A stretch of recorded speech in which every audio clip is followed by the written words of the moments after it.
오늘 이 설교는 성찬식에 관한 설교입니다. 조금 정확하게 말씀드리자면 울타리가 있는 성찬에 대한 그 설명과 그 이유에 대한 말씀이 오늘 설교의 내용이 됩니다. 먼저 우리가 이것을 성경에서 답을 찾기 전에 몇 가지 사실을 이해할 필요가 있을 것 같습니다. 첫 번째로 성경은 먹는 것에 대해 대단히 민감하게 다룬다 하는 사실을 기억하셔야 됩니다. 그러니까 먹는 문제가 신앙 문제입니다. 다르게 말씀드리면 성경에서 먹는 문제는 항상 중요한 문제였습니다. 예컨대 성경이 시작되고 난 다음에 일어난 가장 큰 사건이 무엇이었느냐? 하나님께서 에덴 동산 주셨는데 그 에덴 동산에서 먹지 말라 한 실과를 먹는 것이 큰 사건이 됩니다. 그래서 주님께서 아름답게 주셨던 그 에덴 동산에서 쫓겨나는 문제가 발생하게 되지요. 그때 과실 하나가 문제였습니다. 동산 안에 수많은 과실을 주시고 그 과실은 마음대로 먹도록 하셨으나 먹지 말라 한 그 과실 하나 먹는 것이 구원 역사의 시작인 동시에 우리 역사의 시작이 되었더라. 그러면서 창세기가 출발합니다. 그러니까 성경의 시작이 먹는 문제로 시작되지요. 그런데 끝날 때는 어떻게 끝나느냐 하면 우리 주님께서 천국 잔치를 배설하시고 그 하나님 나라의 한 사람 한 사람을 그 천국 잔치에 초청하시는 것으로 인류의 역사가 끝을 맺습니다. 인류 역사의 시작도 인류 역사의 끝에도 먹는 것이 등장하는 것을 보게 되지요. 그만큼 먹는 문제는 중요한 문제로 성경이 다루고 있더라. 이것이 먼저 기억하셔야 될 첫 번째입니다. 두 번째가 있는데요. 두 번째는 주님께서 먹는 것에 관해 제자들을 가르치셨다 하는 것이지요. 물론 우리는 예수님께서 제자들에게 영혼을 먹이는 영적인 양식을 먹이도록 가르치신 것 잘 알고 있습니다. 그런데 예수님께서 제자들에게 너희들은 영적인 양식을 잘 주면 돼 이렇게 말씀 안 하시고 그것도 먹여야 하지만 우리가 말하는 일반적인 음식도 먹도록 해야 된다. 너희가 먹을 것을 주어야 한다. 그렇게 가르친 것을 성경에서 확인하게 됩니다. 그래서 생겨난 사건들이 있었지요. 오병이어의 기적 사건이 그래서 생겨납니다. 벳세다 들판에 많은 사람들이 모여 있는데 그들이 해가 저물도록 집에 돌아갈 생각을 하지 않습니다. 제자들은 속이 타는데 그래서 속으로 암산까지 하지요. 이 사람들 다 먹이려면 200데나리온이나 되는 돈이 더 들 수 있다. 그렇게 생각하고 있는데 주님께서 너희가 이 사람들 먹여라 말씀하시는 사건이 있었고 모두가 어떻게 이것이 가능한가 쩔쩔맬 때 빌립 한 사람이 아이가 가지고 온 도시락 주님께 내어 놓음으로 기적을 체험하게 되는데 그것이 바로 우리가 알고 있는 오병이어 사건입니다. 오병이어 사건만 있은 것은 아니고 칠병이어 사건이 다시 있었습니다. 그만큼 주님은 제자들에게 너희가 먹을 것을 주어라. 그것이 제자도의 기본이고 교회가 해야 될 일이다라는 사실을 말씀하셨던 것이지요. 그러므로 교회는 영적인 양식뿐 아니라 육의 양식도 먹이는 곳 되는 것을 확인할 수 있습니다. 뿐만 아니고요. 또 하나 중요한 것은 주님의 교회가 주님의 가르침을 따라 먹는 일, 먹이는 일에 항상 진심을 다했습니다. 우리는 예루살렘 교회를 잘 알고 있습니다. 예루살렘 교회는 성령께서 임하심으로 교회가 탄생하게 되었을 때 이 땅에 세워진 첫 번째 교회가 예루살렘 교회였습니다. 성령이 충만한 교회였습니다. 그런데 그 성령이 충만한 교회인 예루살렘을 어떻게 표현했느냐? 그 예루살렘에 대한 표현이 사도행전 2장에 기록되어 있습니다. 사도행전 2장에 있는 말씀을 제가 읽어드리겠습니다. 날마다 마음을 같이하여 성전에 모이기를 힘쓰고 집에서 떡을 떼며 기쁨과 순전한 마음으로 음식을 먹고 라고 기록되어 있습니다. 계속해서 설명하는 것이 있죠. 집에서 떡을 떼었다. 그리고 함께 모였을 때는 음식을 나누어 먹었다. 이게 예루살렘 교회가 성령에 충만한 교회다라는 표시였습니다. 음식을 나눠 먹는 것, 주님께서 가르쳐 주신 그대로 너희가 먹을 것을 주라 하는 것을 교회가 실천했던 것이지요. 오늘 본문에서 우리는 예수님께서 성찬식을 거행할 때 제자들이 먹는 것에 관해 말하고 있는 내용을 듣게 됩니다. 이것이 우리가 주목하는 내용이지요. 먼저 본문 17절을 읽어볼 필요가 있는데요. 본문 17절을 찾으셔서 함께 합독할 수 있었으면 좋겠습니다. 본문 17절입니다. 시작. 무교절의 첫날에 제자들이 예수께 나와서 이르되 유월절 음식 잡수시는 것을 우리가 어디서 준비하기를 원하시나이까. 유월절이라고 하는 절기를 준비하는데요. 유월절 절기라고 하는 것을 단적으로 얘기하면 유월절 음식 준비하는 겁니다. 다르게 얘기하면요. 절기 예배를 준비하는데 저희들이 유월절 절기 예배 준비해야겠습니다. 뭐부터 해야 됩니까? 이렇게 제자들이 물을 때 예수님께서 항상 관심 있게 말씀하고 가르친 것이 음식에 대한 것이었습니다. 유월절 음식 준비해야 된다. 그 제자들이 묻지요. 그러면 그 유월절 음식은 어떻게 준비하면 됩니까?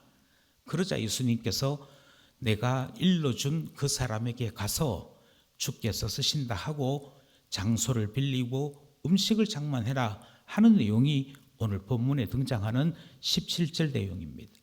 기왕 찾으셨으니 26절도 찾아주시기 바랍니다. 26절 함께 합시다. 시작. 그들이 먹을 때에 예수께서 떡을 가지사 축복하시고 떼어 제자들에게 주시며 이르시되 받아서 먹어라. 이것은 내 몸이니라 하시고. 예수님께서 제자들을 훈련시키실 때 또는 예수님께서 제자들과 함께 모임을 가지실 때 항상 배경이 되는 것은 그들이 먹을 때, 다르게 말씀드리면 음식 나눌 때였습니다. 식사 시간이었지요. 여기서 우리는 중요한 원리 하나를 발견합니다. 교회는 먹는 곳입니다. 제자 훈련은 먹는 시간입니다. 다르게 말씀드리면 먹을 때 주님께서 성찬도 시행하셨다 하는 사실을 발견하게 되는 거지요. 바로 여기서부터 우리는 한 가지 사실을 배웁니다. 분명히 영적인 양식과 육의 양식은 각각 구분됩니다. 그런데 지체를 먹이는 일 또한 주님이 명령하신 일이고 영혼을 먹이는 일 또한 주님께서 명령하신 일입니다. 교회는 이 두 가지를 동시에 주의 명령으로 받았고 순종해야 한다 하는 것이지요. 점심시간이 우리에게는 매우 중요한 시간입니다. 온 공동체가 모여서 주님 앞에 예배드리고 그리고 난 다음에 함께 음식을 나누는 것, 이것은 주께서 우리에게 말씀하신 것에 대한 순종이기 때문인 것이지요. 중요한 것은 나누어는 집니다. 같지는 않습니다. 하나는 만찬이고 하나는 성찬입니다. 주님께서 너희가 다른 사람들에게 먹을 것을 주라 하는 것은 만찬에 해당됩니다.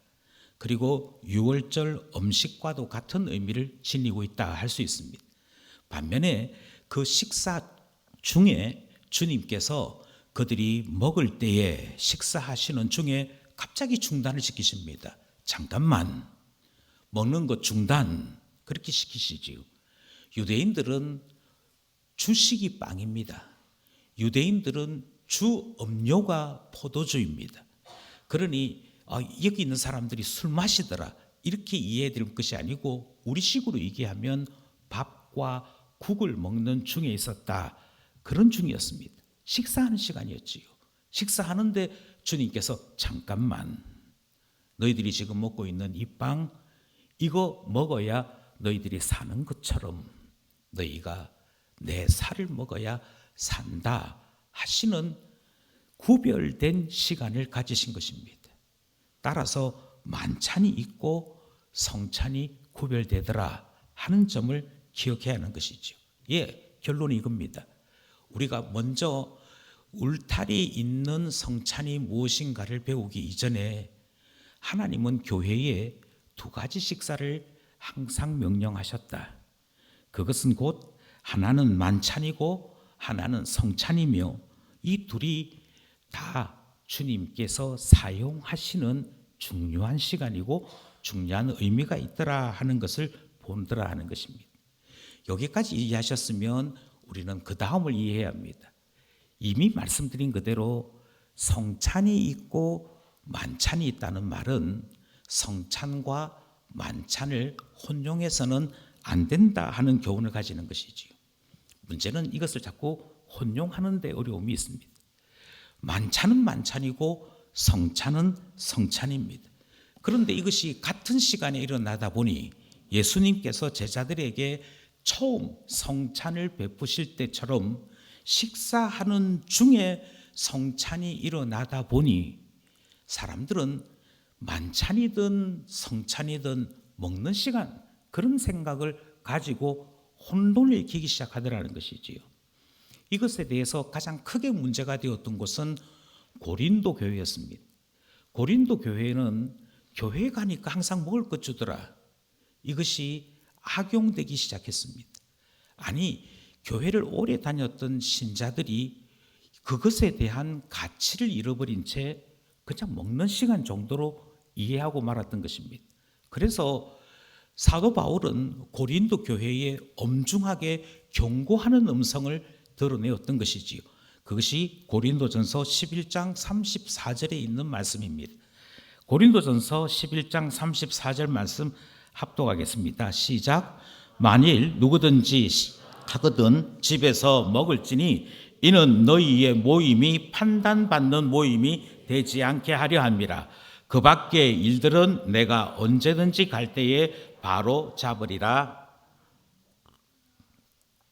사도 바울이 이 문제를 얼마만큼 중요하게 다뤘는지 확인할 수 있는 말이 뒤에 있습니다. 바울이 언제일지 모르지만 고린도 교회에 갈 겁니다. 그리고 고린도 교회에 가서 거기서 바로 잡는 문제들이 있다라고 얘기합니다.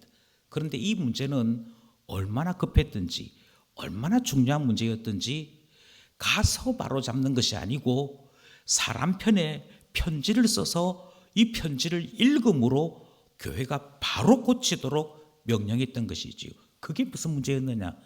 그만큼 중요하고 그만큼 시급했던 문제는 만찬과 성찬을 구별 없이 진행하는 것이었습니다. 사람들이 성찬에도 먹는 시간으로 이해를 했습니다. 그래서 자, 여러분이 지금 가지고 있는 이 밥은, 이 떡은 주님의 몸입니다. 그렇게 이야기함에도 빨리 주세요. 뭐 하고 있습니까? 왜 오늘은 양이 적습니까? 이런 불평들이 나오기 시작하면서 그냥 허겁지겁 요기를 채우고자 하는 그런 의미로 바뀌었더라는 것이지. 그래서 사도 바울은 배 고픈 채로 교회에 오지 마라. 배가 고프거든, 시장하거든 집에서 좀 뭐 먹고 오너라. 뭐 먹고 와서 허겁지겁 성찬에 참여하는 일이 없도록 해야 한다. 이렇게 되면 교회는 먹는 집단들이 먹고자 먹는 것을 탐하는 집단들로 오해될 수 있으니 너희들이 교회인 것 오해받지 않도록 철저하게 만찬과 성찬을 구분해라 하는 교훈을 전했던 것입니다. 예, 그만큼 성찬은 만찬이 아닙니다. 아니, 다르게 한번 생각해 보십시오. 교회가 왜 이와 같이 엄격하게 구분하는지를 조금만 생각해 봐도 우리는 그렇구나. 성찬은 일반적인 식사와는 다른 시간이구나 하는 것을 알 수 있습니다. 조금 더 왜 우리는 울타리 있는 성찬식을 하는지 우리의 설명이 필요한 것 같습니다. 아무나 오십시오. 세례받은 사람이면 아무나 성찬식에 참여할 수 있습니다.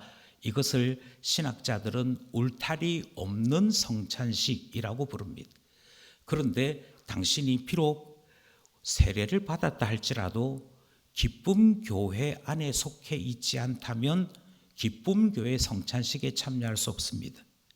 당신이 비록 세례를 받았다 할지라도 당신의 신앙이 검증되지 않으면 성찬식에 참여할 수 없습니다 하는 것을 울타리 있는 성찬식이라고 부릅니다. 여기서 우리는 한 가지 질문을 하게 되는 것이지요. 아니 목사님, 울타리 있는 성찬식을 하는 이유가 뭡니까? 그것은 이미 말씀드린 대로 이 시간은 매우 특별한 시간인데 이 특별한 시간이 그냥 먹는 시간으로 오해되는 것을 막기 위해서입니다. 그렇다면 이 특별한 식사인 주님의 거룩한 식사, 성찬에는 어떤 준비가 필요한데요? 라는 질문을 하지 않겠습니까? 이 질문에 대한 우리의 답은 한결같습니다. 그것은 우리가 지금 나누고자 하는 성찬이 주님의 몸이요 주님의 피라고 하는 것을 충분히 기억하고 충분히 이해할 수 있는 영적인 준비가 있어야만 빵을 먹는 게 아니고 포도주 마시는 것이 아니고 예수 그리스도를 내 안에 모시는 원래의 의미대로 성찬식을 할 수 있더라는 것입니다. 그 준비를 해야 하는 것이지. 여기까지 설명을 드려도 또 질문하는 분이 있습니다. 어떤 질문이 등장을 하느냐 하면 아니 목사님 설명을 가만히 듣고 보니 우리 중에 아무도 성찬식에 참여할 수 있는 사람은 없을 것 같습니다. 이렇게 대답하는 거죠. 왜냐하면 곰곰이 생각해 보니 우리 자신들이 지난 한 주간 성찬식을 위해 뭔가 기도도 하고 거룩한 생활도 하고 준비도 했어야 될 것 같은데 나도 그렇고 내가 아는 옆집 그 옆집도 그렇고 평소와 똑같이 살았다는 거예요. 평소와 똑같이 살았는데 이 시간 주님의 거룩한 몸을 대할 만큼 우리가 거룩한 자가 아닌데 그렇게 준비하지 못했는데 우리의 준비가 온전하지 못하니 그러면 저도 부족하다 고백하고 성찬 못 받겠습니다 해야 될 것 같고 옆에 있는 김 씨도 어떻게 살았는지 내가 뻔히 아는데 감히 성찬 받겠다 그 말하면 안 되지 않겠습니까? 그리고 그 옆에 있는 박 씨도 그 옆에 있는 황 씨도 다 주님 저는 부족해서 주님의 이 거룩한 살 주님의 이 거룩한 피를 못 받겠습니다 해야 솔직한 거 아니겠습니까? 그러면 결과적으로 성찬에 참여할 수 있는 사람은 아무도 없게 되는 것 아니겠습니까? 이런 질문이 등장할 수 있더라는 것이지요. 오해하셨습니다. 다시금 말씀드리거니와 이 식사는 대단히 특별한 식사입니다. 이것은 빵을 먹는 것이 아니고 예수 그리스도를 내 안에 다시금 채우는 시간입니다. 예수 그리스도가 왜 필요했습니까? 예수 그리스도의 살과 피가 왜 우리에게는 그토록 소중하고 기억하고 기억해야 할 만큼 가장 귀한 것이 되었습니까?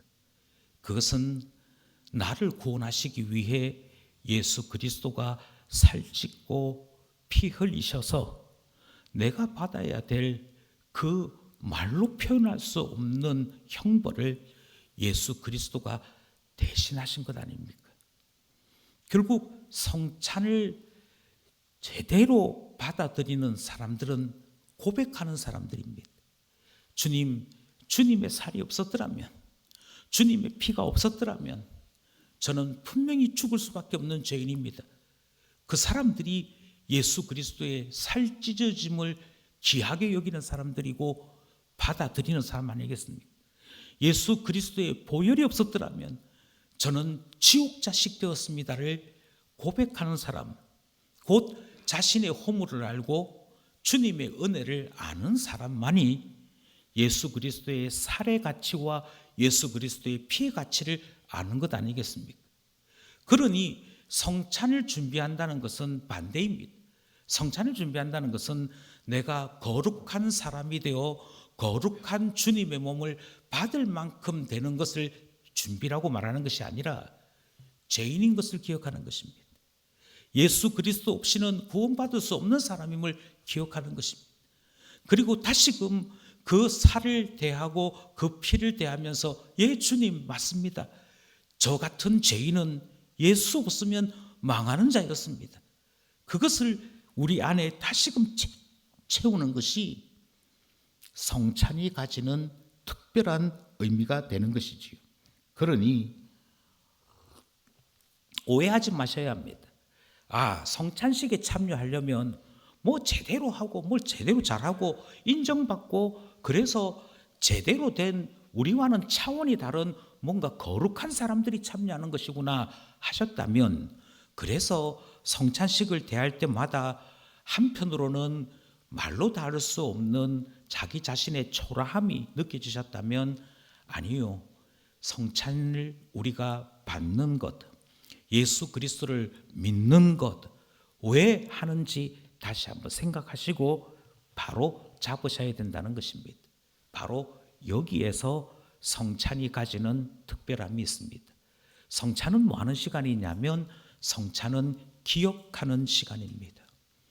성찬이 우리에게 주는 첫 번째 가치는 옛 일을 기억하는 것이지요. 기억한다라는 말 자체가 두 가지 의미를 가지고 있습니다. 하나는 너 그때 그 일 기억나니 하는 의미지요. 예, 주님의 살을 의미하는 빵을 줍니다. 그리고는 질문하는 것이지요. 너 기억나니? 한 덩어리의 빵을 찢어서 지금 나눠주는 것처럼 예수 그리스도가 자기 육체를 깨트려 우리를 위해 대속하셨어. 그가 자기 자신을 내어주시고 그 몸에 창이 찔리고 그 몸에 가시가 박히는 고통을 겪으시면서 나를 위해 대속하셨어. 기억나니? 하는 의미가 첫 번째 역할입니다. 그러므로 성찬은 기억하는 시간입니다. 예, 주님, 제가 이 빵을 보면서 다시 기억합니다. 주님이 저를 위해 죽으셨습니다. 저를 위해 자기 몸을 주셨습니다. 기억하는 것이지. 마찬가지죠. 포도주를 대하면서 이 붉은 포도주 보니 주께서 나를 위하여 흘리신 피가 기억납니다 하는 것이 첫 번째 기억의 시간입니다. 그러니 죄송한 얘기지만 불신자나 예수 그리스도에 대한 은혜를 공적으로 고백한 적이 없는 사람은 성찬에 아예 참여할 수가 없는 이유가 여기에 있습니다. 빵을 봐도 기억이 나는 것이 없습니다. 포도주를 봐도 기억나는 것이 없습니다. 빵은 빵이고 포도주는 포도주지 이것이 예수 그리스도의 살이 되지 않습니다. 포도주를 볼지라도 예수 그리스도의 피가 되지 않습니다. 그래서 농담합니다.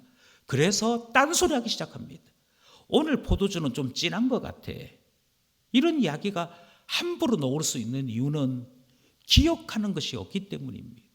그러다 보니 빵이 보이고 포도주가 보이는 것이지 우리가 기억해야 될 십자가는 보이지 않게 되는 것. 그래서 만찬과 성찬이 아무렇지도 않게 헷갈리기 시작하는 일이 벌어지더라는 것이지요. 우리는 그런 점에서 울타리 있는 성찬식을 합니다. 비록 세례교인이라 할지라도, 비록 나는 신자라고 본인이 스스로 말할지라도 정말 예수 그리스도 그 은혜로만 구원 얻는 자인 것을 고백하는지, 주님 앞에 성찬을 받을 만한 준비가 되어 있는지를 점검하고 성찬을 나누는 것입니다. 기억한다는 말에는 또 하나의 의미가 있습니다. 저는 제가 대한민국 사람인 것을 기억합니다. 이 말은 제 주민등록증에 대한민국 하는 국적이 있는 것을 기억한다는 말이 아닙니다. 각오한다는 것이고 결심한다는 것이고 그것을 바탕으로 새롭게 무언가를 해보겠다 할 때 표현하는 것이 기억한다이지.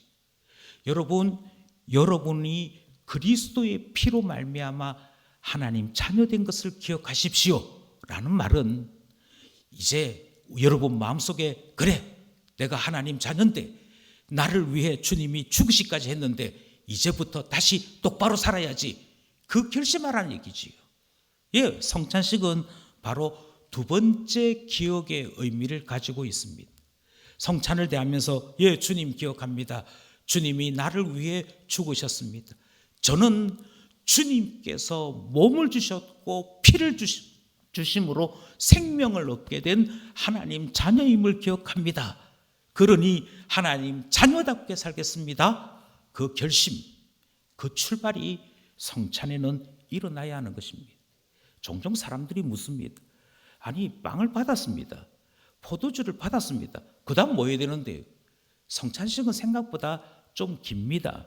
특별히 저희 교회와 같이 성찬을 하는 도중에 성경 구절을 읽어주거나 성찬식을 나누는 도중에 따로 그것에 대해 별도의 이야기를 하지 아니한 채 조용히 빵을 나누고 잔을 나누는 저희 교회 성찬식은 실제적인 시간보다도 몸으로 느끼는 시간이 훨씬 깁니다. 나는 받았는데 저 뒤에까지 가는데 시간이 한참 걸려요. 심지어 밑에 가고 위로 가는데도 시간이 한참 걸리거든요. 그러면 그 시간 동안 뭘 해야 될지 모르겠다 하시는 분들을 만날 때도 있습니다. 근데 다시 말씀드립니다. 뭐 하셔야 되느냐 하면 주님 앞에 기억하셔야 됩니다. 예, 주님, 제가 신자인 것을 기억하겠습니다. 주님께서 저에게 사명 주신 것 기억하겠습니다. 주님께서 저를 주의 사람으로 새로 태어나게 하신 것을 기억하겠습니다. 그리고 주님 앞에 은혜 받은 자로서 주님의 대속에 놀라운 은혜를 입은 자로서 기억하여 결심하는 일을 해야 하는 것이지요. 이것이 성찬이 가지고 있는 특별한 의미입니다. 요 두 가지 하고자 주님은 특별하게 빵을, 포도주를 따로 구별하여 제자들에게 주신 것입니다. 여러분, 한 가지를 더 생각해 보십시오. 만찬에는 가룟 유다가 함께 했습니다. 그냥 식사할 때는 가룟 유다가 같이 먹었다니까요. 그래서 우리 본문에서 계속해서 설명하는 구절이 있습니다. 예, 계속해서 뭐라고 얘기하냐면 가룟 유다가 함께 식사했었다. 성경 21절을 찾아주시기 바랍니다. 찾으셨으면 함께 합독하겠습니다. 시작. 그들이 먹을 때에 이르시되 내가 진실로 너희에게 이르노니 너희 중에 한 사람이 나를 팔리라 하시니라. 이때의 그들이 먹을 때에 라는 말은 만찬을 이야기합니다. 유월절 식사를 이야기합니다. 그냥 평범한 식사 시간입니다. 그때 가룟 유다 와 있습니다. 예, 그가 밥 먹습니다. 교회도 마찬가지지요.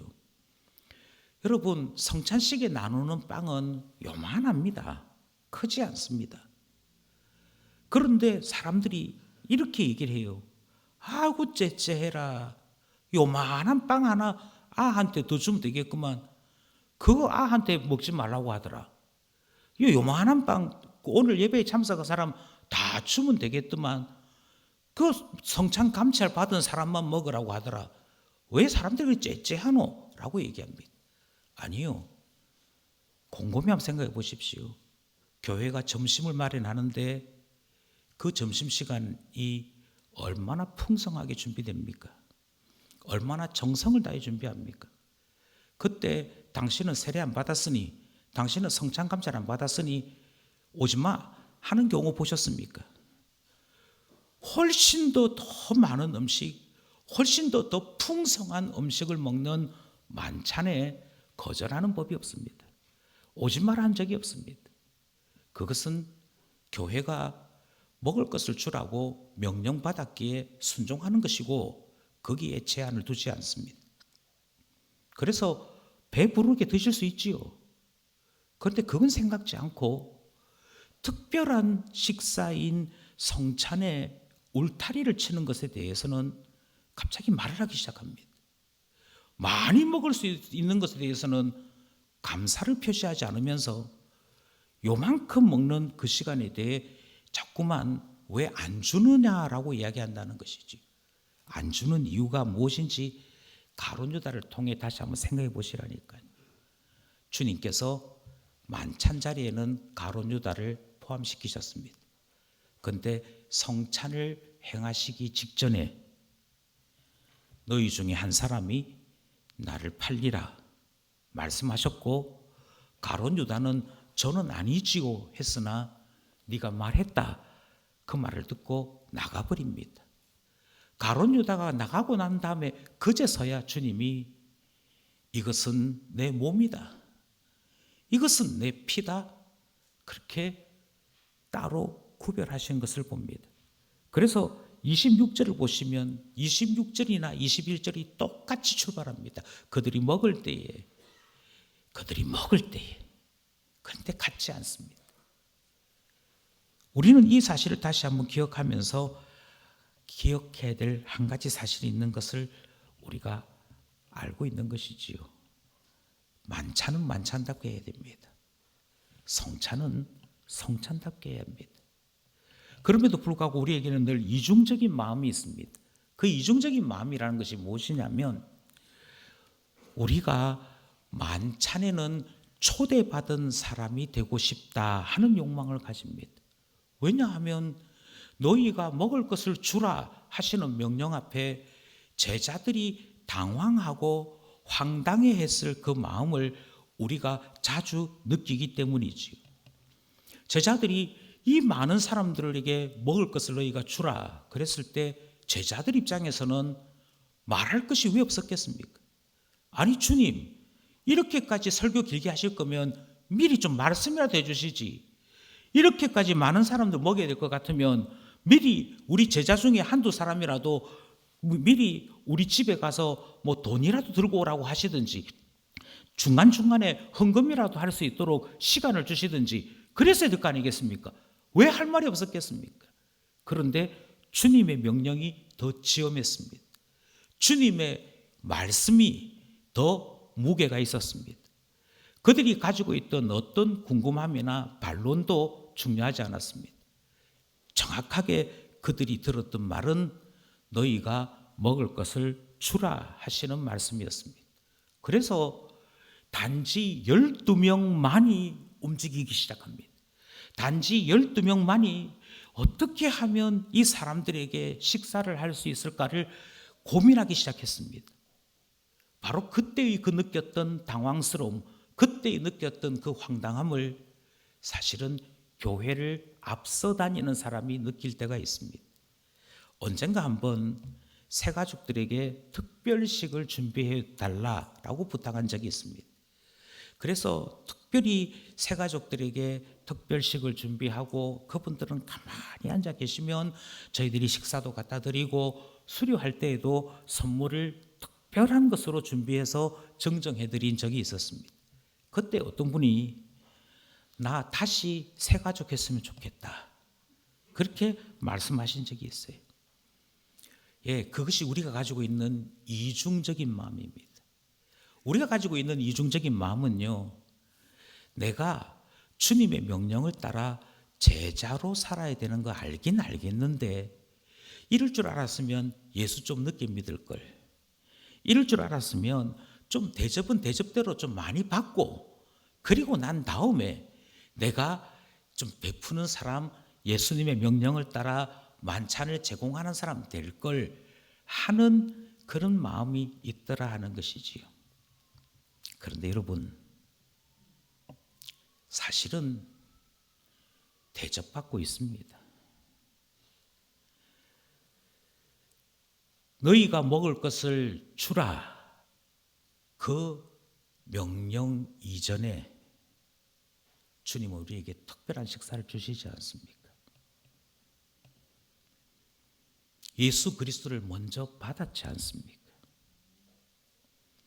예수 그리스도를 받고 그 은혜를 받아 구원에 이른 사람들만이 이렇게 좋은 예수님을 어떻게 전하지? 이렇게 좋은 구원을 어떻게 알리지? 그래서 교회가 모든 사람들에게 교회로 오십시오. 여러분 식사를 드리겠습니다. 그래서 교회에서 먹고 그들이 하나님을 찬송하게 되는 것, 그게 전도 아닙니까? 그게 우리가 하나님 나라를 미리 맛보게 하는 것 아니겠습니까? 그러니 누가 만찬을 준비하는 사람이 됩니까? 이 식탁에 참여하는 사람이, 그 은혜를 제대로 아는 사람이, 예수 그리스도의 대속의 은혜로 말미암아 구원받았음을 진정으로 감사하는 사람만이 만찬을 준비하는 사람 되는 것이지. 그러니 만찬에서 배불리 먹는 것을 즐거워하는 그 기쁨과 만찬을 준비하고 그것을 배설하여 예수 그리스도를 전하는 사람의 기쁨은 비교할 수 없습니다. 그리고 우리는 바로 그 기쁨을 울타리 있는 성찬을 통해 따로 구별하는 것이지요. 이제 저는 여러분들에게 이런 말씀을 드리고 싶습니다. 주님은 제자들에게 주님의 식탁으로 오라 그렇게 말씀하셨고, 주의 식탁에 몰려든 제자들에게 먼저 예수 그리스도를 먹이심으로 주의 이름으로 다른 사람들 먹일 것을 말씀하여 주셨습니다. 식사가 다르고 준비하고 준비받는 것이 다른 것이지요. 이제 저는 이 질문을 드리고 싶습니다. 여러분은 누구입니까? 여러분은 이 식탁에 참여하여 예수 그리스도를 마음에, 영혼에 채워서 예수 그리스도로 말미암아 구원 얻은 그 감격을 가진 하나님의 사람입니까? 그렇다면 이 식탁을 통해 은혜를 채우시고 그 은혜를 따라 다른 모든 사람들에게 만찬을 통해 하나님 나라를 보여주는 제자 되어야 할 것입니다. 만약 아직도 만찬과 성찬이 똑같이 먹는 것으로만 보이시는 분이 계시다고 한다면 진심으로 이 식탁에 참여할 수 있는 분 될 수 있기를 바랍니다. 저는 몇 주 전에 성탄절에 학습 세례 입교가 있으니 신청하십시오 하고 무려 2주 이상을 광고했더랬습니다.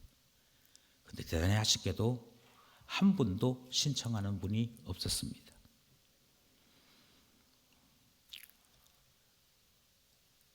이것을 참으로 가슴 아프게 생각합니다.